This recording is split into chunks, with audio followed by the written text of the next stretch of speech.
시청자 여러분 안녕하십니까? 이몽수의 정상회담 2부 시작하겠습니다. 2024년을 이제 시작하고 특히 하반기를 넘기면서 국내에 이제 여러 가지 큰 위기가 있을 것이다. 특히 이제 윤석열 대통령에 대한 11월 위기설이 있었는데 11월이 지나갔습니다. 그래서 대표님도 그렇고 저도 그렇고 그렇게 저렇게 시간을 보낼 수 있겠다. 그래도 내년 상반기까지는 이제 경제 문제가 심각하기 전까지는 그래도 이렇게 현상 유지되지 않겠느냐라고 이제 생각을 하고 있었는데 이제 12월 3일 날 이제 윤석열 대통령의 정말 비상계엄으로 인해서 모든 것이 바뀌었고 어떤 방향으로 흘러갈지 예측하기 힘들며 최소한 저와 대한민국한테 좋은 방향일 것 같지는 않습니다. 그런 와중에 또 세계적으로 큰 일이 벌어졌습니다. 정말 50년 넘게 1971년부터 올해까지 2대에 걸쳐서 시리아를 철권 통치했던 아사드 가문이 무너졌습니다. 아사드 체제가 무너졌습니다.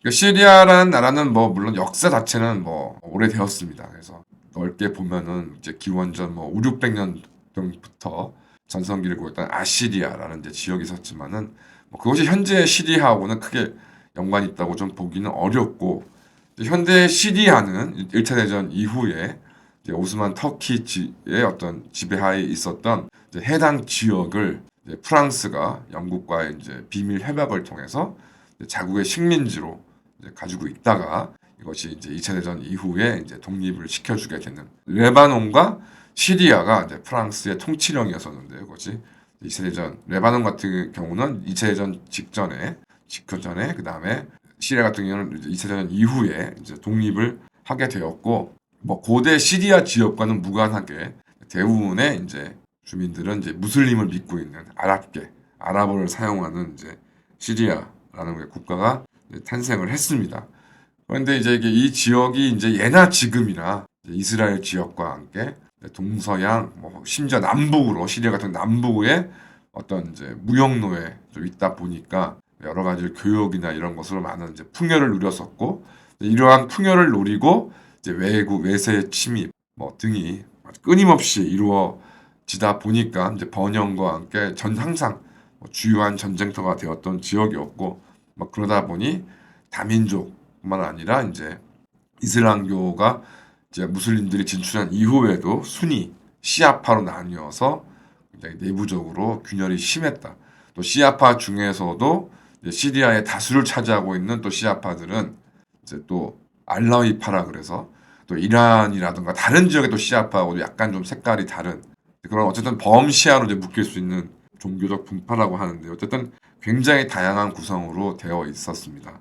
그러다가 이제 앞서 말씀드린 것처럼 이제 바트당이라는 이제 당대 이제 세속주의 아랍 세계를 이제 주도했던 바트당이라는 이런 세력이 이제 쿠데타를 일으켜서 두 대에 걸친 포갑 정치가 이제 이루어졌었는데요.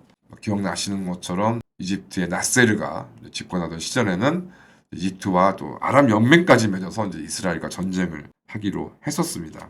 시리아는 항상 그래서 이제 이러저러한 불안함 때문에 외형적으로는 막강한 이제 군사력을 확보하고 있어서 이제 이스라엘과 끊임없는 무력 충돌, 그다음에 이스라엘에 대한 위협을 했었는데 아시는 것처럼 이스라엘과의 어떤 전쟁에서는 번번이 패배하였습니다. 그것이 이스라엘이 미국 등의 서방의 지원을 확실하게 받았다.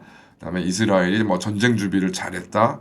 좀 시리아가 모자랐다. 이런 부분도 있습니다만은 결과적으로는 시리아 체제가 굉장히 취약했다.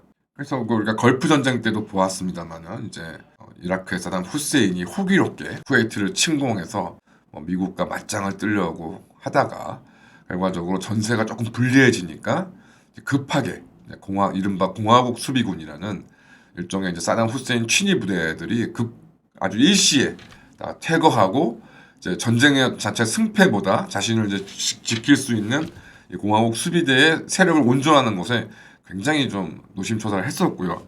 중일 전쟁 당시에도 이제 장개석 같은 경우가 워낙 많은 군벌들, 지방들을 자기 자신이 통제할 수 없고 또 이제 일본과의 전쟁이 끝나면 언제라도 마오쩌둥, 공산당의 마오쩌둥 내지는 그 외 다른 사람들과 또 내전이 있을 것을 확신했기 때문에 그러니까 일본과의 전쟁에서도 이제 자신의 주위가 자신이 장악할 수 있는 이제 이런 1급 부대들은 많은 보급과 훈련을 하고 있습니다만은 이제 이 부대는 일선을 내보내지 않고 전력을 온전하려고 했었고요. 그건 아마 못했던 도 마찬가지로 그런 생각이 듭니다.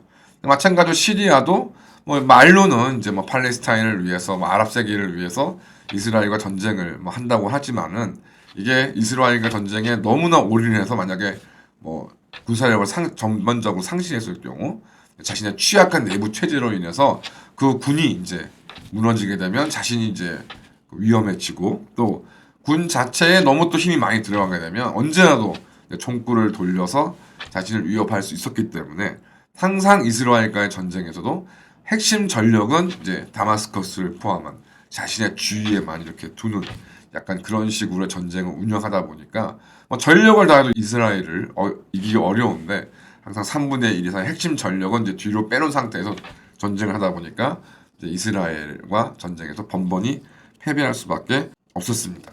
그러니까 결과적으로 체제가 건강하지 못하니까 나중에 뭐 여러 가지 전쟁 그다음에 이전에도 2차 대전 때 히틀러 뭐 스탈린을 봐도 체제가 건전하지 못하니까 자신의 어떤 군을 믿을 수 없고 군 지휘관을 믿을 수가 없게 되고 그러니까 전쟁에만 어떤 이런 걸 올인해서 전략 전술을 짜기보다는 또 내부 정치 그러니까 뭐 어떤 너무 많은 장군들한테 너무 많은 힘이 뭐 주는 것을 견제하고 또 어떤 전력도 핵심 전력은 이제 뭐 내 주위에 내가 믿을 수 있는 사람에게만 주는 뭐 이런 식의 어떤 군 활용이 이루어지다 보니까 항상 좀 비효율적이고 낭비적인 요소가 있는데 시리아도 그랬었습니다. 또 시리아는 특이하게도 쿠바가 이제 우리나라와 드디어 수교를 맺게 되면서 세계 주요 국가들 중에 이제 북한과의 친분을 위해서 수교를 맺자는 거의 뭐 유일한 미 수교국이라도 과언이 아닙니다. 이런 상황에서 이제 아시는 것처럼 이제 아랍의 다수 이제 사우디나 쿠웨이트, 아랍에미리트 이쪽은 이제 수니파가 이제 장악하고 있는 나라들이고 거의 예외적으로 이제 이란이 시아파, 그다음에 레바논의 일부가 시아파 이런 식으로 구성이 되어 있는데 그러다 보니 아랍에서 이제 소수파인 시아파 국가이고 또 여러 가지 이유로 이스라엘과 대립을 하게 되면서 반서방의 이제 위치를 갈 수밖에 없다 보니 이제 러시아와 친해질 수밖에 없고 그래서 시리아에는 이제 러시아의 해군 기지, 공군 기지가 있어서 러시아의 교두보 역할을 오랫동안 해왔습니다. 그리고 이제 마찬가지로 시아파 국가로서 특히 1979년 이제 이란의 이슬람 혁명으로 인해서 또 아랍 세계의 소수로 전락한 이란 같은 경우에도 유일한 이제 뭐 친구, 유일한 통로가 시리아이기 때문에 시리아의 아사드 정권을 이제 유지시키는 데 많은 지원을 해왔었습니다. 그러던 것이 이제 2011년, 2013년에 이제 아랍의 봄으로 이 철권 통치를 자랑했던 시리아에도 시리아 아사드 정권에도 이제 위기가 옵니다. 이제 엄청난 고생을 했고 한때는 또 지금처럼 다마스커스가 넘어가는 상황이었습니다만은 이제 뭐 유가 상승 등으로 다시 힘을 회복한 러시아, 푸틴이 적극적으로 지지하고 또 이란도 전폭적인 지원을 해서 이제 기사회생을 해서 정권을 연장에 이제 성공을 했는데 참 우연하게도 이제 2022년 러시아 우크라이나 전쟁이 벌어지고 이 전쟁이 장기화에 따라서 이제 러시아가 시리아를 지원하는데도 한계가 생겨버리고 이런 상황에서 또 이스라엘이 이제 이란을 공격하다 보니까 또 시리아를 지원할 수 있는 이란의 여력도 상실됨에 따라서 뭐 결과적으로 아사드 정권에 대한 이제 반군이 승기를 잡아서 특히 뭐 시리아 이제 정부군이 사실상 뭐 쿠데타라는 이름에 걸맞을 정도로 이제 저항을 포기함에 따라서 이대에 걸친 아사드 정권은 붕괴하고 이제 아사드 대통령은 러시아로 망명한 것으로 알려지고 있습니다. 그래서 뭐 불행 끝 행복 시작이었으면 좋겠습니다만은 이러저런 복잡한 앞서 말씀드린 많은 민족, 많은 종파 이런 것들로 얽히고 설켜 있는 이런 시리아 내부 사정으로 인해서 과연 이것이 내전 상황이 종식되고 평화가 찾아올 것인지에 대해서는 굉장히 회의적이다. 아프가니스탄이 다시 탈레반이 장악을 해서 무언가 안정을 가져다 준 것보다는 우리가 알게 모르게 다양한 분파들로 인해서 사실상의 내전들이 계속 쭉 이어지고 있는 상황이 시리아에도 이루어지지 않겠냐.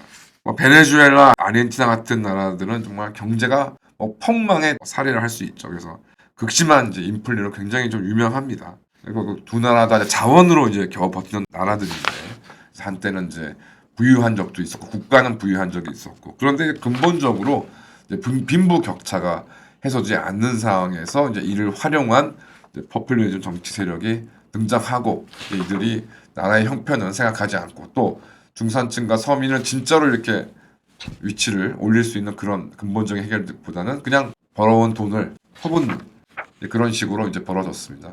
이 아르헨티나는 사실 이런 상황들이 특히 90년대 이후에 계속 됐었는데요. 그래서 뭐 이제 좌파가 되면 끝없이 퍼주다가 이제 엄청난 인플레로 인해서 이제 우파로 정권이 이제 교체가 되면 어느 뭐 갑자기 또 줄어들이고 그래서 현재 지금 아르헨티나는 밀레이 대통령이 이제 집권을 해서 긴축 정책을 통해서 지금 다시 좀 뭐 수치상으로는 뭐 경제가 회복되고 있습니다만 또 이게 진짜 얼마나 갈 것인지는 뭐 지켜봐야 되는 상황이고 아시는 것처럼 베네수엘라는 이제 그마저도 차베스 이후에는 그런 시도조차 지금 제대로 이루어지지 못하고 있습니다. 부정선거 등으로 정권 교체가 이루어졌음에도 어디 강권으로 무시를 당하고 있는 상황이고요. 그렇다면 과연 대한민국의 탄핵 이후에 뭐 탄핵이 기각되면 좋은 점도 있겠습니다만은 만약에 탄핵이 인용되고 벌어질 대선에서 이재명이 당선되면 어떤 일이 벌어질 것인가? 저는 뭐 당장에 이제 뭐 군부가 이제 큰일 났다고 생각이 좀 듭니다. 이제 뭐 박근혜 대통령 탄핵 이후에도 있었던 것처럼 뭐 어마어마한 숙정이 벌어질 것이다. 뭐 특전사령부, 뭐 방첩사령 같은 경우는 거의 저는 해체되는 것이 아닌가. 아니면 다른 이름으로 뭐 이재명이 장악한 어떤 군사기관으로 관련지 모르겠습니다만 아마 만만치 않을 정도의 희생이 있을 거라 생각이 좀 들고 기축통화에 대해서 이제 뭐 이재명이 한번 얘기한 적이 있습니다. 뭐 그거 뭐 돈 찍어내면 되는 거 아니냐고 그래서 아마 근데 그것이 뭐 나중에 자기가 뭐 농담한 거라 그랬습니다만 저는 절대로 농담이 아니라고 생각합니다. 이제 뭐 지역 카페 뭐 반행 뭐 예산을 확보한다고 이번에 난리를 쳤는데요. 어쨌든 뭐가 문제가 생긴다 그러면 이제 돈을 주면 된다. 그러면 그 돈이 없다. 그럼 돈을 찍어서 해결할 사람이라는 것이죠. 그래서 아마 자칫하다가는 진짜 우리나라에서 베네수엘라나 아르헨티나나 겪는다고 생각했던 그런 엄청난 인플레를 겪게 될 것이도 모르겠다. 이제 뭐 선거 국면에서 과연 어떻게 될 것인가라는 이제 봤을 때 뭐 한동훈에 대해서는 이제 뭐 다 평가가 이제 끝난 것으로 좀 보여지고요. 뭐 정말 윤과의 갈등도 문제입니다만은 과연 이 사람도 뭐 윤석열도 마찬가지였지만 정치의 정자를 좀 제대로 실행해 본 적이 있었나. 그래서 이제 뭐 유승민도 요즘 뭐 다시 나와서 어쩌고저쩌고 떠드는데 저는 개인적으로 유승민이 배신자라서 실패한 것이 아니라 그가 박근혜에 대해서 떠들었던 그 내용을 문재인에 대해서는 거의 한마디도 떠들지 않았고 특히 민주노총에서 완전히 장악된 언론에 대해서 한마디도 하지 않았습니다. 역할을 제대로 한 적이 전혀 없었던 것이죠. 어쨌든 탄핵 이후에 이제 이재명은 한덕수 이제 대통령 권한 대행에게 뭐 무조건 의회에 다수 의결을 받아라. 뭐 거부권을 행사하면 바로 탄핵이다. 이런 식으로 원포를 하고 있는데 이것도 말로만 끝날 건 아니라고 좀 생각이 좀 들고요.